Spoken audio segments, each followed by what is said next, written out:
اعوذ باللہ من الشیطان الرجیم بسم اللہ الرحمن الرحیم اللہم صلی علی محمد وعلی محمد سلام علیکم ورحمۃ اللہ وبرکاتہ۔ سامعین محترم، میں ہوں محمد جاوید عمران نجفی نجف اشرف صاحب۔ آج کا ہمارا موضوع احادیث کی روشنی میں ماہ رمضان المبارک کی فضیلت۔ سامعین محترم، رسول خدا صلی اللہ علیہ وآلہ وسلم فرماتے ہیں، اے لوگو، بے شک یہ مہینہ خدا کا مہینہ ہے، اپنی برکت، رحمت اور مغفرت لیے تمہارے پاس آیا ہے، تم اس کا احترام کرو۔ اور اس مہینے میں تمہاری سانسیں تسبیح کا ثواب رکھتی ہیں اور تمہارا سونا عبادت کا اجر رکھتا ہے۔ اس ماہ رمضان مبارک میں اگر کوئی مومن روزہ رکھ کے سوتا ہے تو اس کی جو سانسیں ہوتی ہیں وہ تسبیح کا ثواب رکھتی ہیں، اور مومن مسلمان جب سوتا ہے تو اس کا یہ سونا عبادت میں شمار ہوتا ہے۔ عزیزاً، قابل توجہ نقطہ یہ ہے کہ ماہ رمضان مبارک میں مومن مسلمان کا سانس لینا بھی خدا کی تسبیح کا ثواب رکھتا ہے۔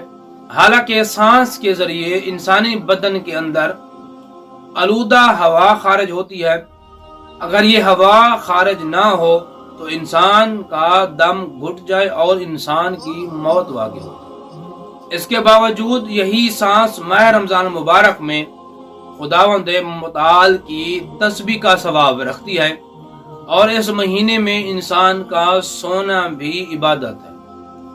جبکہ صورت یہ ہے کہ عبادت کے لیے نیت اور ہوش و حواس کا ہونا ضروری ہے۔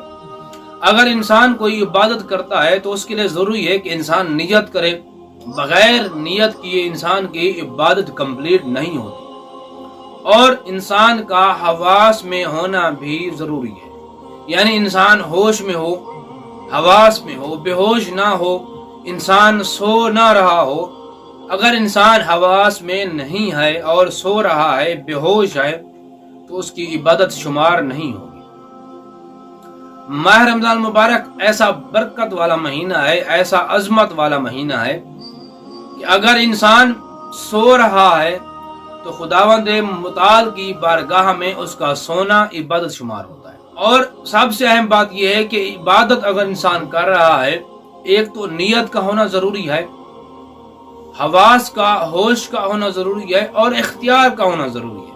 جبکہ نیند کے عالم میں نیت، ہوش اور اختیار اور ارادے کا سوال ہی پیدا نہیں ہوتا۔